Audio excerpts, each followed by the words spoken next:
Hello friends, good morning. વાણિજ્ય વ્યવસ્થા અને સંચાલન જેની અંદર આપણે ચેપ્ટર નંબર 8 લાસ્ટ લેક્ચરમાં આપણે ડિબેન્ચર વિશે માહિતી મેળવી હતી.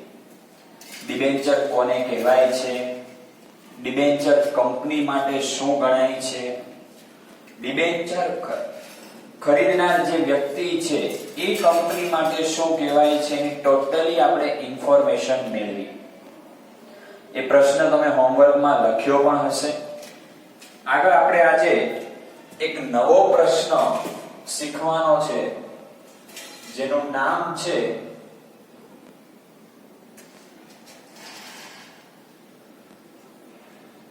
ડિબેન્ચરના પ્રકારો સમજાવો. કોના? ડિબેન્ચરના પ્રકારો. આમ જોવા જાવ તો ડિબેન્ચરના 6 પ્રકારો છે. કેટલા? અલગ અલગ 6. પણ આપણી ધોરણ 11 ની બુકમાં આપણને 3 જ પ્રકારો વિશે માહિતી આપેલી છે. તો આપણે 11મા ધોરણમાં 3 જ પ્રકારો યાદ રાખવાના છે. બાકીના પ્રકારો આવતા વર્ષે ધોરણ 12 એકાઉન્ટ ની અંદર તમારે ભણવાના આવશે. ચલો વાત કરીએ પહેલો પ્રકાર. તો એનું નામ છે સલામતી વાળા ડિબેન્ચર. હવે જો ડિબેન્ચરના નામ ઉપરથી જ એની વ્યાખ્યા યાદ રહેશે. સલામતી વાળા ડિબેન્ચર. સલામતી વાળા ડિબેન્ચર કોને કહેવાય? તો આપણને એક સલામતી, હવે તમે બેંકમાંથી હોમ લોન લેવા માટે જાઓ તો બેંક પોતાની સલામતી રાખે છે કે તમારી પાસેથી મકાનનો દસ્તાવેજ લઈ લે છે. શા માટે? ભવિષ્યમાં તમે લોન ભરપાઈ ના કરી શક્યા તો બેંકોની પાસેથી પૈસા વસૂલ કરે તો તમારી મકાનનો દસ્તાવેજ છે એ મકાન વેચીને પૈસા વસૂલ કરે. તો અહીંયા પણ એવું જ છે કે કંપની દેવું બહાર પાડે છે, ડિબેન્ચર બહાર પાડે છે. તો એની સલામતી શું? તો આપણે ગઈકાલે શીખ્યા કે જાહેર જનતાને પોતાની શું કરે છે? કંપનીની મિલકતો ગીરવે મૂકે છે. કંપનીની જે પણ એસેટ્સ, કંપનીની જે પણ મિલકતો છે જાહેર જનતાને ગીરવે આપે છે ને જાહેર જનતા પાસેથી કંપની ડિબેન્ચર સ્વરૂપે શું મેળવે છે? નાણાં મેળવે છે.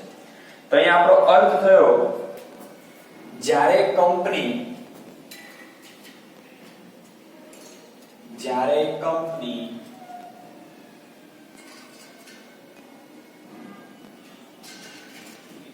ડિબેન્ચર બહાર પાડતી વખતે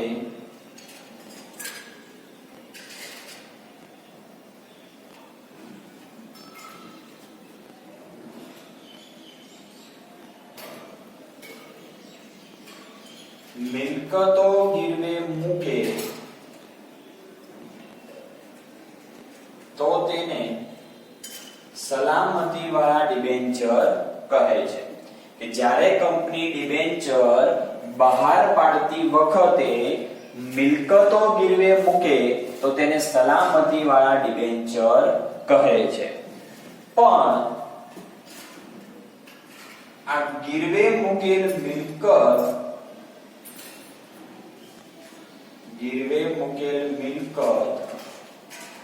એનો ઉપયોગ કંપની કરી શકે છે. કે કંપનીએ જાહેર જનતાને ગીરવે મિલકત આપી તેનો અર્થ એવો નહીં કે મિલકતનો માલિક જાહેર જનતા નહીં, એ ગીરવે મૂકેલ મિલકતનો ઉપયોગ કંપની કરી શકે છે. ક્લિયર છે? બીજો પ્રકાર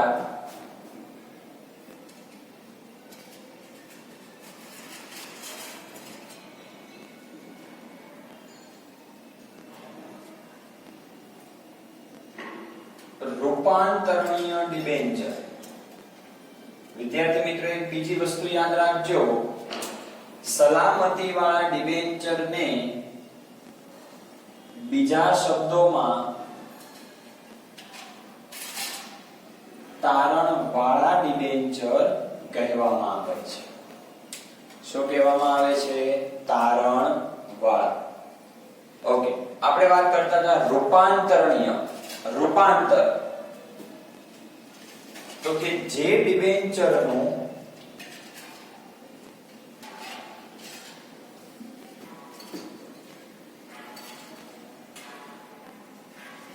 અંશતઃ અથવા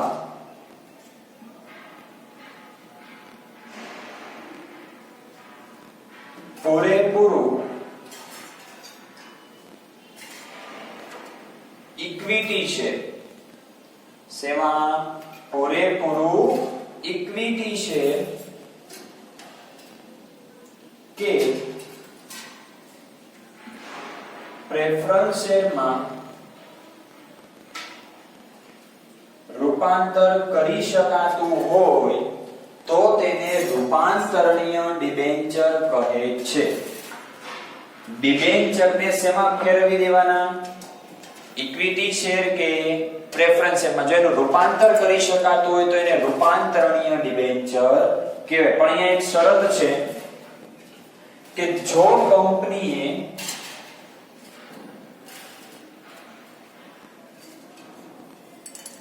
નિયમન પત્રમાં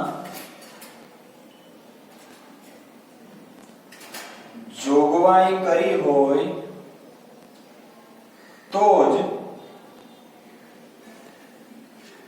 ડિબેન્ચરના બદલામાં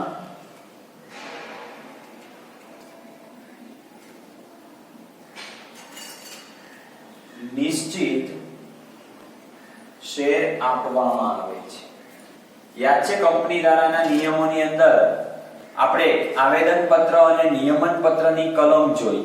તો એમાં નિયમન પત્રની જે કલમ હતી તો એ નિયમન પત્રમાં કંપનીએ દર્શાવેલું હોય કે કંપની ડિબેન્ચરના બદલામાં નિશ્ચિત પ્રમાણમાં શેર આપશે તો જ કંપની ડિબેન્ચરનું રૂપાંતર ઇક્વિટી શેર કે પ્રેફરન્સ શેરમાં કરી શકે છે. બાકી કંપની ઇક્વિટી શેર ડિબેન્ચરનું રૂપાંતર ઇક્વિટી શેર કે પ્રેફરન્સ શેરમાં કરી શકતી નથી. ત્રીજો પ્રકાર આની ઉપરથી જ છે,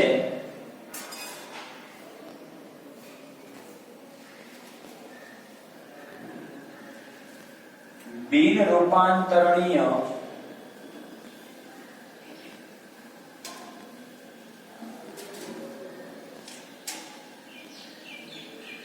ડિબેન્ચર. બોલો વ્યાખ્યા છે એકદમ ઈઝી, સેમ ટુ સેમ આ જ વ્યાખ્યા, પણ એક શબ્દ ખાલી વચ્ચે ઉમેરવાનો, કારણ કે આ રૂપાંતરણીય છે ને આ બિન રૂપાંતરણીય. તો ચલો જુઓ એની અંદર, જે ડિબેન્ચરનો અંશતઃ અથવા પૂરેપૂરું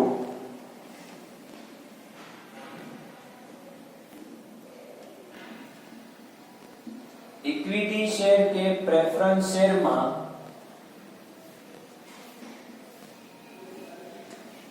રૂપાંતર ન કરી શકાય, જો આ વાક્ય રચનામાં ફેરાય તો તેને બિન રૂપાંતરણીય ડિબેન્ચર કહેવાય છે.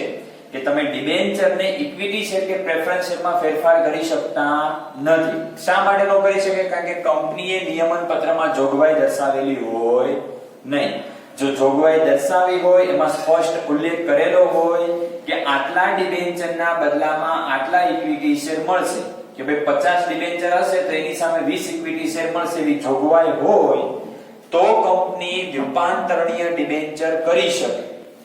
જો જોગવાઈ નથી તો કંપની ડિબેન્ચરનું રૂપાંતર ઇક્વિટી શેર કે પ્રેફરન્સ શેરમાં ક્યારેય કરી શકતી નથી. કમ્પ્લીટ અહીંયા સુધી દરેકને? ઓકે.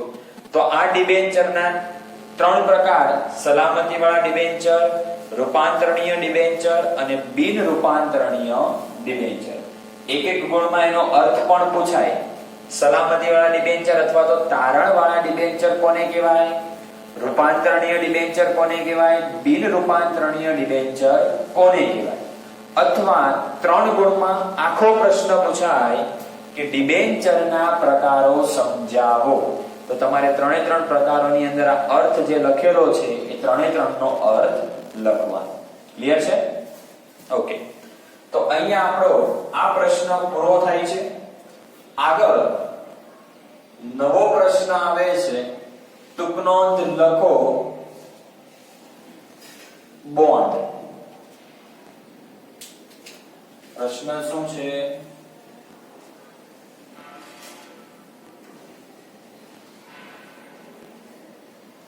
ટૂંક નોંધ લખો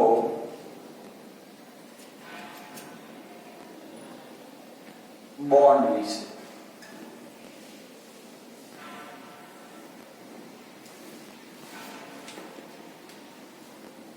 તો વિદ્યાર્થી મિત્રો, બોન્ડ એટલે શું?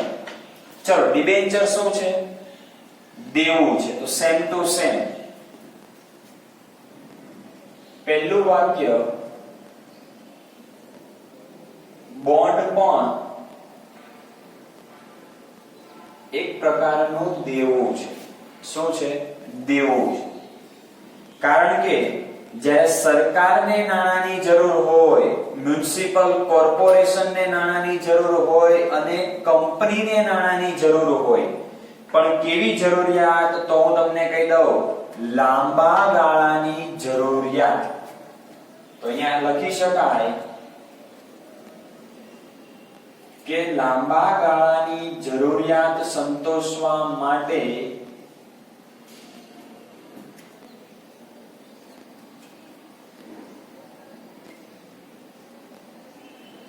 બોન્ડ બહાર પાડવામાં આવે છે. શું કરાય છે? બોન્ડ બહાર પાડવા. કે લાંબા સમયગાળા માટે નાણાંની જરૂર હોય તો કંપની ડિબેન્ચરની જગ્યાએ, કંપની તો બહુ ઓછી બહાર પાડે છે, મોટા ભાગે સરકાર જ આવા બોન્ડ બહાર પાડતી હોય છે. કે સરકાર શું કરે? કોઈ યોજનાના બોન્ડ બહાર પાડે. દાખલા તરીકે સરદાર સરોવર યોજના, કે સરકારે જ્યારે આ યોજનાની શરૂઆત કરી તો સરકાર પાસે મૂડી ન હતી, તો સરકારે શું કર્યું? આ યોજનાના બોન્ડ બહાર પાડ્યા. બોન્ડની કિંમત નક્કી કરવામાં આવે કે એક બોન્ડ કેટલા રૂપિયાનો મળશે. તો જાહેર જનતા હોય એ શું કરે? રોકાણ કરે. કોઈએ 10 બોન્ડ ખરીદ્યા, કોઈએ 20 બોન્ડ ખરીદ્યા, આ પ્રમાણે બોન્ડ ખરીદે. પછી સરકાર પાસે જેમ જેમ રકમ આવે એમ એમ આ બોન્ડ જે ખરીદનાર વ્યક્તિ હોય એને રકમ શું કરે? વ્યાજ સહિત પરત કરે. એટલે મોટા ભાગે આ લાંબા ગાળાની જરૂરિયાત હોય ત્યારે કંપની, સરકાર શું કરે છે? બોન્ડ બહાર પાડે છે. આગળ કીધું છે બોન્ડ એ કંપનીનું દેવું છે, તેથી બોન્ડ ખરીદનાર વ્યક્તિ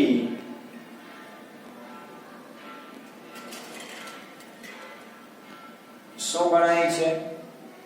લેણદાર. જેવી રીતે ડિબેન્ચર ખરીદનાર વ્યક્તિ ડિબેન્ચર હોલ્ડર લેણદાર ગણાય ને, તો એવી જ રીતે બોન્ડ ખરીદનાર બોન્ડ હોલ્ડર પણ શું છે? લેણદાર જ છે. કારણ કે દેવું ચૂકવવાનું છે સરકારે, એટલા માટે. આગળ કીધું છે કે બોન્ડ ઉપર નિશ્ચિત સમયે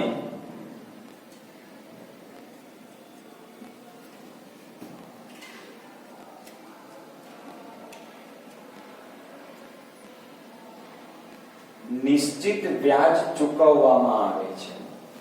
બોન્ડ પર નિશ્ચિત સમયે નિશ્ચિત વ્યાજ, સરકારે જે પણ વ્યાજ નક્કી કર્યું છે 8% બોન્ડ, તો એની ઉપર 8% વ્યાજ ચૂકવે. 12% બોન્ડ, તો એની ઉપર સરકાર 12% વ્યાજ ચૂકવે. એટલે નિશ્ચિત સમયે નિશ્ચિત વ્યાજ ચૂકવવામાં આવે છે. હવે આગળ મેં કીધું કે બોન્ડની મૂળ કિંમત, આ વસ્તુ ખાસ યાદ રાખજો. બોન્ડની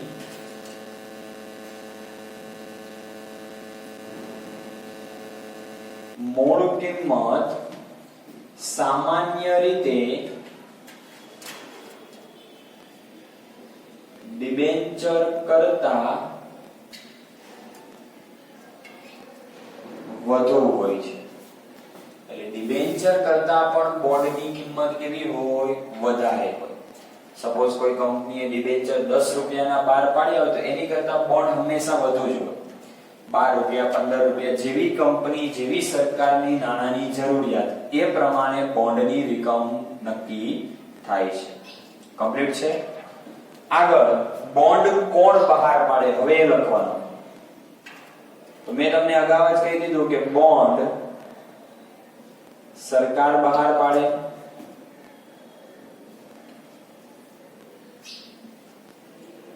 મ્યુનિસિપલ કોર્પોરેશન બહાર પાડે,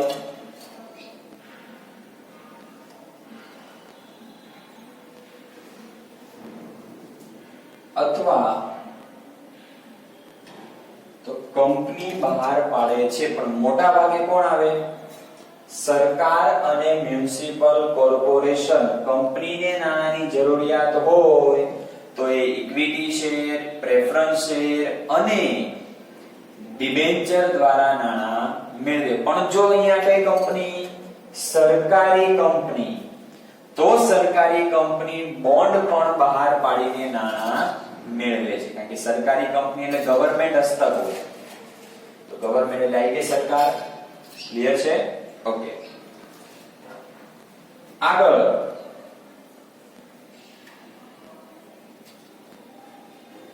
બોન્ડ જે નામે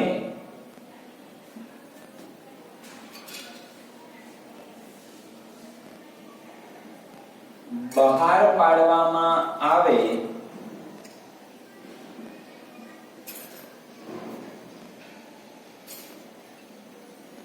તેને તે નામે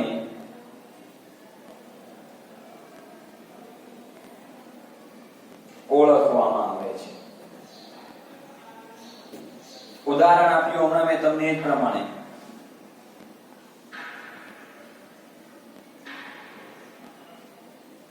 કે સરકારને સરદાર સરોવર યોજના માટે નાણાંની જરૂર હતી, તો સરકારે બોન્ડ બહાર પાડ્યા સરદાર સરોવર યોજનાના. તો એનું નામ પણ શું રાખ્યું સરકારે? તો કે સરદાર સરોવર બોન્ડ. એટલે જે નામે બહાર પાડવામાં આવતા હોય કે સરકારની યોજના માટે બોન્ડ જોતા હતા સરદાર સરોવર, તો સરકારે બોન્ડનું નામ પણ શું રાખી દીધું? સરદાર સરોવર બોન્ડ. એટલે કે બોન્ડ તમે જે નામે બહાર પાડો તેને તે જ નામે ઓળખવામાં આવે છે. કે સરદાર સરોવર યોજના માટેના બોન્ડ બહાર પાડવાના છે, તો એનું નામ પણ શું કહેવાય? કે સરદાર સરોવર બોન્ડ, એવું એને ઓળખવામાં આવે છે. ક્લિયર છે? તો જો આ ટૂંક નોંધ પણ 2 અથવા તો 3 ગુણમાં તમને પૂછાય કે બોન્ડ એટલે શું. ટૂંક નોંધ લખો. સેમ ટુ સેમ ટૂંક નોંધ કોની જેવી છે? ડિબેન્ચરમાં મેં તમને પ્રસ્તાવના સમજાવી હતી એની જેવી. કે જેવી રીતે ડિબેન્ચર દેવું છે, બોન્ડ પણ દેવું છે. લાંબા ગાળાની જરૂરિયાત સંતોષવા માટે બોન્ડ બહાર પાડે. બોન્ડ ખરીદનાર કોણ ગણાય? લેણદાર ગણાય. બોન્ડની કિંમત ડિબેન્ચર કરતા વધારે હોય. ડિબેન્ચરની જેમ આમાં પણ નિશ્ચિત સમયે નિશ્ચિત વ્યાજ ચૂકવવામાં આવે છે. કે જે સરકાર દ્વારા વ્યાજની રકમ નક્કી કરવામાં આવી હશે એ જ રકમે શું કરવામાં આવે છે? જાહેર જનતાને વ્યાજ ચૂકવવામાં આવે છે. કોણ બહાર પાડે? સરકાર, મ્યુનિસિપલ કોર્પોરેશન અને સરકારી અને ખાનગી કંપનીઓ. અને જે નામે બહાર પાડો એ જ નામે એને ભવિષ્યમાં ઓળખવામાં આવે છે. કમ્પ્લીટ. તો 2 પ્રશ્નો ટૂંકા 3 ગુણના. હજી એક ટૂંકો પ્રશ્ન આપણે લઈ લઈએ જેની અંદર તમે શીખીને આવ્યા છો આ પ્રશ્ન. ચેપ્ટર નંબર 3 ધંધાકીય સેવાઓ 2. કેમાં શીખીને આવ્યા છો? ચેપ્ટર નંબર 3 ધંધાકીય સેવાઓ 2. બોર્ડ ઉપર પ્રશ્ન લખો એટલે ધ્યાન રાખજો. વ્યાપારી બેંકની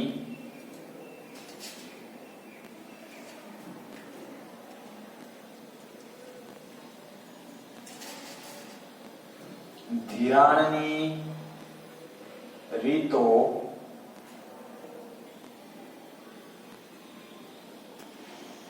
સમજાવો.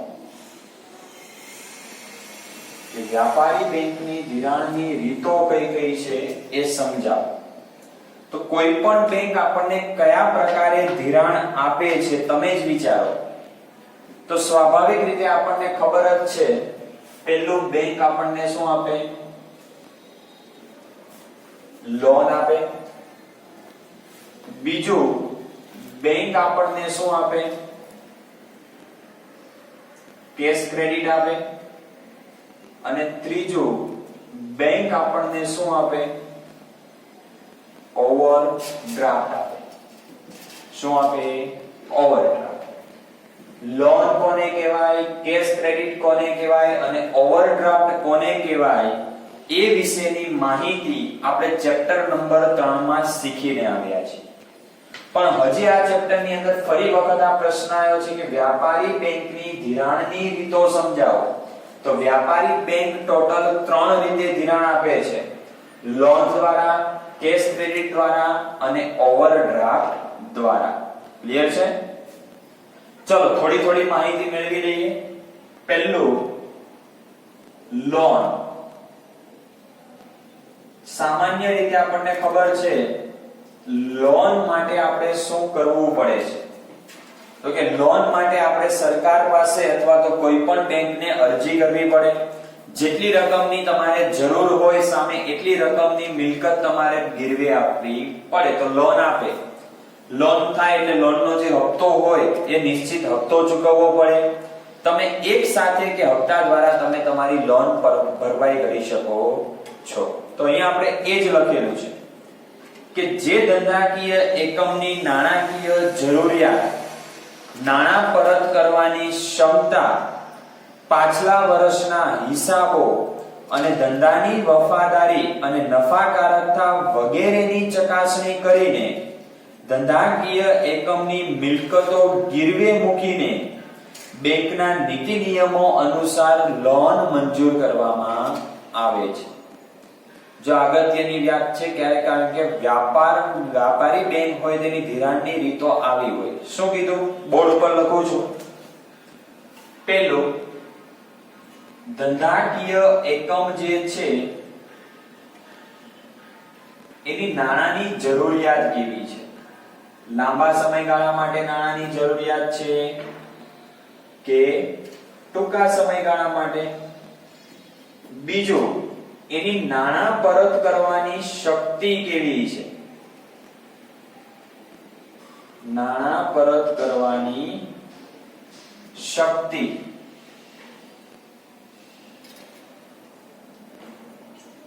ત્રીજું, પાછલા વર્ષના હિસાબો જોવે. રિટર્ન માંગે છે ને છેલ્લા 3 વર્ષનું બેંકમાં લોન લેવા જાવ એટલે પપ્પાને પૂછવાનું, એને ખબર હશે કે લોન લેવો હોય તો પાછલા વર્ષના હિસાબો માંગે બેંક, છેલ્લા 3 વર્ષની રિટર્ન ફાઇલ માંગે. તો એ પાછલા વર્ષના હિસાબો જોવે, આની પરિસ્થિતિ શું છે, કેટલો નફો છે, કેટલી. તો પાછલા વર્ષના હિસાબો આ બધાની બેંક શું કરશે? ચકાસણી કરશે. અને ચકાસણી કરીને આપણી કોઈ મિલકત બેંક શું કરશે? ગીરવે રાખીને આપણને શું કરી આપે છે? લોન મંજૂર કરી આપે છે. શું કરી આપે છે? લોન મંજૂર કરી આપે છે. તો આ એક પ્રોસેસ છે કે આપણી નાણાંની જરૂરિયાત શું છે, નાણાં પરત કરવાની આપણી શક્તિ કેવી છે, પાછલા વર્ષનો આપણા હિસાબો કેવા છે, આ બધાની ચકાસણી થાય. ચકાસણી થયા પછી આપણી પાસેથી મિલકત ગીરવે લે. હોમ લોન લેવા માટે જાવ, મેં કીધું એ પ્રમાણે આપણો મકાનનો દસ્તાવેજ બેંક લઈ લે ઓરિજિનલ. જ્યારે તમે લોન પરત કરો પછી તમને રિટર્ન કરે. તો આ પ્રમાણે આપણી લોન શું થાય છે? મંજૂર થાય છે. જે પણ લોન મંજૂર થાય એ લોન ઉપર આપણે શું કરવું પડે છે? બેંકને વ્યાજ ચૂકવવું પડે ને, હપ્તો ચૂકવીએ છીએ દર મહિને. સાથે સાથે આ જે લોનની રકમ છે એ લોનની રકમ મેં કીધું એ પ્રમાણે એક સાથે અથવા તો હપ્તા દ્વારા તમે પરત કરી શકો છો. કે આપણને હપ્તો કરી આપે દર મહિને 15,000 રૂપિયાનો હપ્તો તમારો લોનનો જમા થશે. તો એ લોન ઉપર વ્યાજ પણ થાય, જોડે જોડે હપ્તા પણ ભરાય. એક સાથે તમારે કોઈ સંજોગોમાં ભરવા છે 2 લાખ રૂપિયા 3 લાખ રૂપિયા, તો તમે એ પણ ભરી શકો છો. આગળ બીજો છે કેશ ક્રેડિટ. કેશ ક્રેડિટ એટલે વેપારી શાખ. ખબર છે ને બધાને, આ પણ શીખીને આવ્યા છીએ કે જ્યારે ધંધાના માલિકને ધંધાના હેતુ માટે, ધંધાના વિસ્તરણ માટે અને ધંધામાં રહેલો માલ સ્ટોક અને ઉઘરાણીને ધ્યાનમાં રાખીને ધિરાણ આપો તો એને કેશ ક્રેડિટ કહેવાય. જ્યારે ધંધાના હેતુ માટે,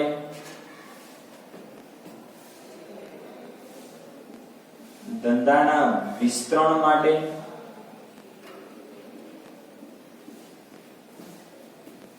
બીજું ધંધામાં રહેલ સ્ટોક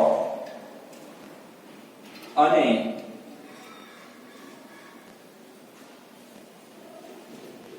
ઉઘરાણીને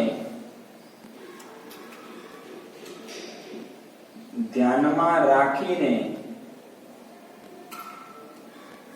જે રકમ આપવામાં આવે છે અથવા તો જે ધિરાણ આપવામાં આવે છે એને શું કહેવાય?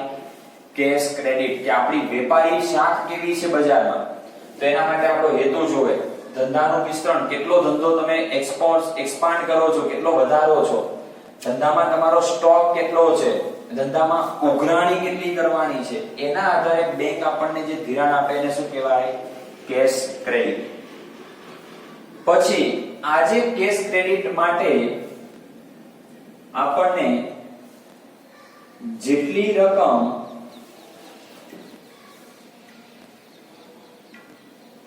જેટલા સમય માટે આપે છે તેની ઉપર આપણે શું કરવું પડે છે? વ્યાજ ચૂકવવું પડે છે. ક્લિયર છે? અને ત્રીજો મુદ્દો આપણો ઓવરડ્રાફ્ટ. ઓવરડ્રાફ્ટ નો અર્થ તો બધાને યાદ હોવો જોઈએ. ચાલુ ખાતું ધરાવનાર વ્યક્તિ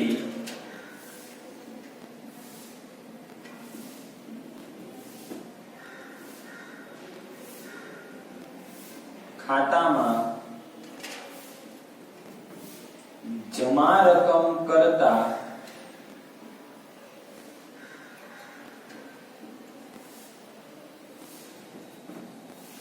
વધુ રકમનો ઉપાડ કરે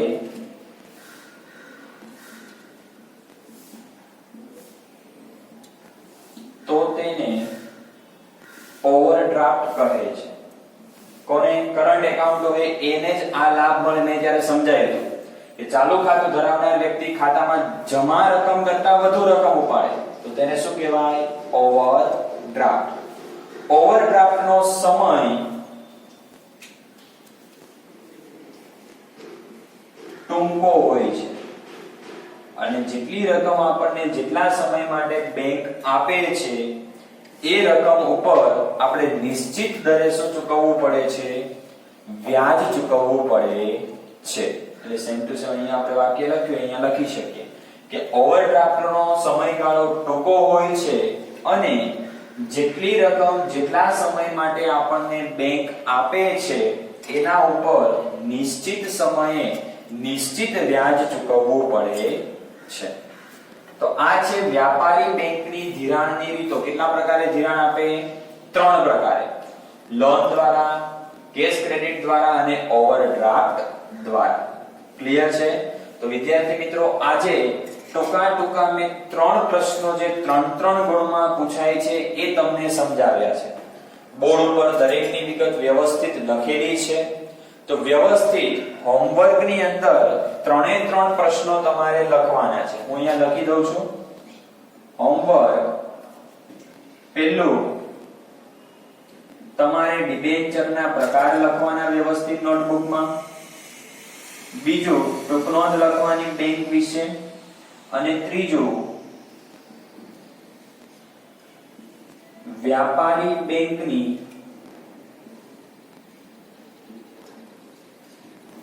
ધિરાણની રીતો લખવાની છે. ક્લિયર? ખ્યાલ આવી ગયો તમને? આ 3 પ્રશ્નો નોટબુક ની અંદર વ્યવસ્થિત સારા અક્ષરે લખવાના છે. કમ્પ્લીટ? સારું, ચલો વિદ્યાર્થી મિત્રો, હવે મળીશું આપણે નેક્સ્ટ લેક્ચરમાં. Thank you.